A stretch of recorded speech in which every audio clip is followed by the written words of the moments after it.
There are 5 simple rules to start improving your cyber risk program today. Especially if you're a small business or a medium-sized business, these rules are easily applicable and easy to implement. Larger organizations, same rule follows. However, you might find a little challenging implemented due to the massive amount of assets that you may have.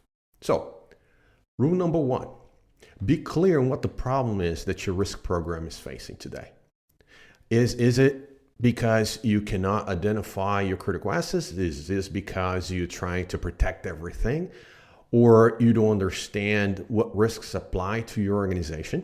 So first one, you need to understand what the problem is so you can start working from that point on. If you do not understand, you will have a challenge to begin with.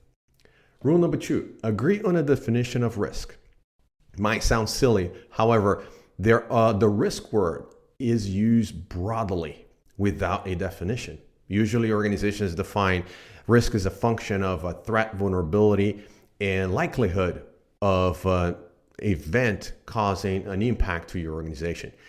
Others address risk more on a granular operational level, saying that impact that may occur on a particular asset, on a particular functional department. So you need to understand what the definition of risk is and agree upon in your organization. Rule number 3, agree on the definition of critical.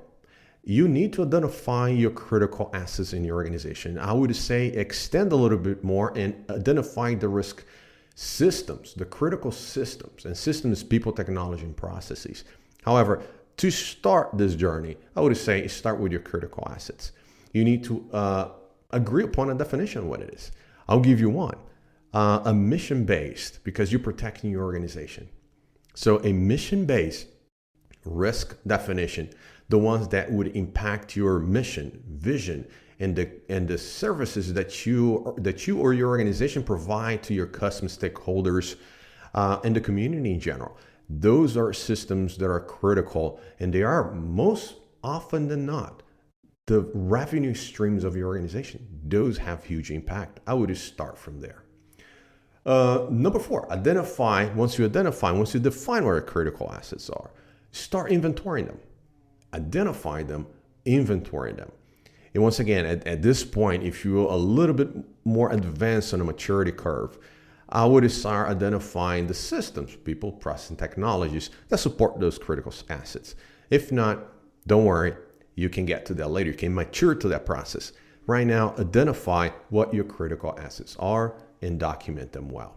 And 5, identify the risks to your critical assets. Now we can have a conversation of what risks are impacting your organization, specifically those are your critical assets that will have a huge impact on your revenue streams.